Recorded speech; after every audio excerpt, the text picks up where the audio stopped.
Eu não sei se é verdade ou não, nunca parei pra olhar direito a estatística, mas falam que a gente forma no Brasil mais novos advogados do que existem em boas partes do mundo em número de advogados, assim. Então quase que o mercado ele vai meio que dobrando a cada pouquíssimo tempo. É muito difícil, é muita gente formando. Essa realidade a gente consegue ver, assim, permeando em várias profissões, né? Porque a gente tem no senso comum um pensamento muito claro de quais são o leque de possibilidades que a gente pode seguir no caminho padrão, que é basicamente medicina, engenharia e direito.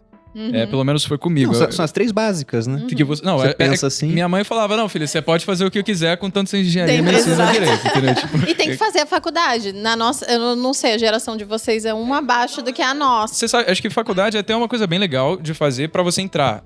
Mas é porque a gente tem esse senso comum de dizer que... porque o Bill Gates, ele largou Harvard. E porque o Steve Jobs, ele saiu de Reed. Mas olha onde eles largaram também, né? Olha onde eles largaram. Vamos apontar isso aí. O cara fala, não vou nem fazer, sei lá, uma faculdade particular. O cara largou Harvard, né? Cara, eu acho que mais comum do que grandes personalidades de sucesso terem largado a faculdade é que eles entraram, né? Assim, é mais comum você ver uma pessoa que ficou foda e ela entrou na faculdade do que realmente pessoas que ficaram fodas e largaram. Então, como o Bruno falou, putz, pra você largar Harvard, velho, você já tem que ter uma prova social insana pra você chegar lá dentro.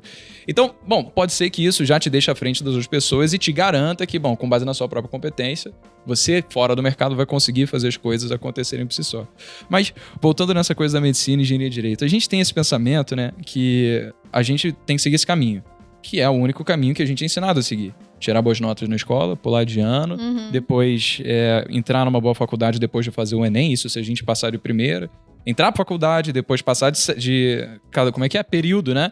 Aí ser efetivado por um estágio, depois entrar numa empresa de fato, subir na escada hierárquica e se aposentar com segurança aos 65 exatamente. anos. Então, depois que você começa a ver com mais, por exemplo, o que a Duda falou... Ou mais, né? Porque vai ter mais reforma da Previdência com o tempo. Você vai ter que continuar trabalhando, né? Exato. Então, como a Duda falou, às vezes, você desenvolve uma paixão com base nos resultados que você tem que não tinha nada a ver com esse caminho padrão que você seguiu.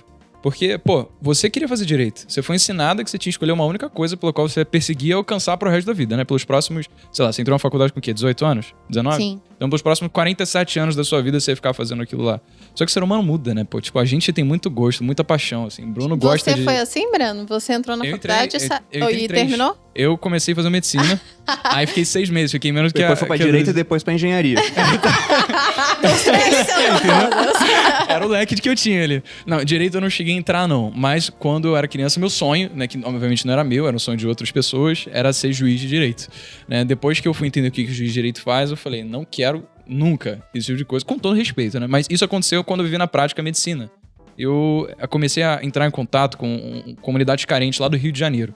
Porque a gente tinha uma matéria na faculdade chamada Saúde da Família. E aí, a gente subia comunidades carentes para atender pessoas que não tinham condição de descer o morro sozinha e buscar atendimento ali do SUS, né? E prestar aquilo que a gente precisava. Só que, às vezes, assim, o contato que a gente tinha com pessoas que estavam passando por situações tão miseráveis tocava muito e eu não conseguia chegar em casa e trazer uma energia positiva. Passei a admirar muito médico depois disso, de gente que consegue viver aquela realidade com pessoas que estão numa situação muito mais triste todos os dias e chegar em casa, dar um abraço no filho, sorrir, fazer todo mundo se sentir bem, porque eu não consegui, sabe? Eu chegava em casa e contaminava todo mundo ali. Você entrou na faculdade de medicina com quantos anos? Eu entrei com 19 anos. Bem novo. Eu terminei o ensino médio, eu ia fazer medicina, só que eu não consegui passar pra uma federal, né? Porque minha mãe sempre foi classe média apertada ali, então, tipo, filho, não dá pra pagar a federal, já tem que pagar a escola da tua irmã. Sempre estudei em particular. E aí, o que aconteceu foi que o meu tio, irmão da minha mãe, ele passou pra um concurso de praticagem. Ele se tornou prático. Atraca navio e é uma profissão uma das profissões mais bem pagas. Mais bem pagas, E ele tinha um histórico muito forte na Marinha, ele se aposentou como mar-guerra e tal.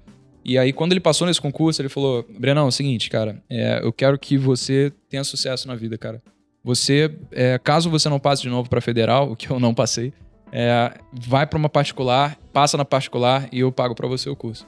E aí ele dividiu com a minha mãe dando possível, eu comecei a fazer, né? Fiquei 6 meses, torrei o dinheiro de toda a família e saí. Gastou dinheiro à toa. Não foi à toa, né? Tipo aquela coisa, eu soube o que eu não ia fazer. Então, exatamente. É igual direito também, as pessoas me perguntam, tipo, você não arrepende de ter feito direito? Eu falei, gente, se eu não tivesse feito, eu não teria tentado praticar marketing jurídico, eu não teria estudado marketing. Então, assim, tudo isso faz parte, né? Te trouxe assim, até aqui, né? Me trouxe até onde eu tô. E a questão do direito é engraçada, porque quando você entra no direito, primeiro dia de aula, o professor pergunta, quem aqui quer fazer concurso? Aí a galera, né? Eu quero fazer concurso. E eu lembro que na época eu fui uma das únicas que não queria concurso. Eu já tinha na cabeça que não queria. E eu já era louca por causa disso. Lá em Goiânia, especificamente, né, talvez pela procidade com Brasília, deve ser especialmente muito forte. É muito forte. Assim, a pessoa já entra querendo concurso, pensando em estudar para concurso. Então, na verdade, eu já tava quebrando um paradigma ali de falar que eu bati o pé que não queria Isso já é muito diferente. Eu até perguntar, tá dentro disso também, né? Sobre influência familiar. Já tinha alguém que empreendia na tua família pra você não pensar em concurso? Porque a minha avó, por exemplo, ela falava pra mim, filho de pobre tem que fazer concurso público. A gente nem pobre era, mas ela colocava isso na minha cabeça. A gente era classe média, ó, concurso público. Tanto que meu pai, os 2 irmãos dele e o meu tio que casou com a irmã da minha mãe, todos fizeram AMAN. Aí quando eu tinha 17 anos, o que eu vou fazer da vida? Não sabia.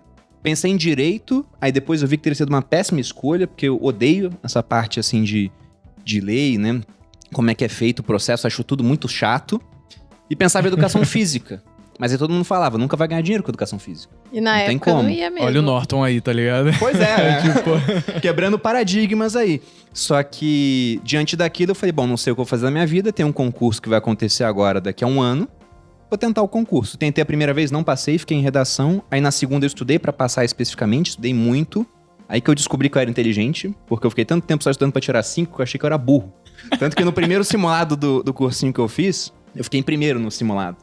Aí eu olhei assim no simulado de Física e História. Eu gabaritei História e fui muito bem em Física. Aí o pessoal que fez colégio militar comigo, eu fiz colégio militar do Rio de Janeiro, chegou assim, olhou o resultado do simulado, eu tava olhando também, falando, caramba, você ficou em primeiro? Eu falei, foi deles. Que sorte deu. Pois é.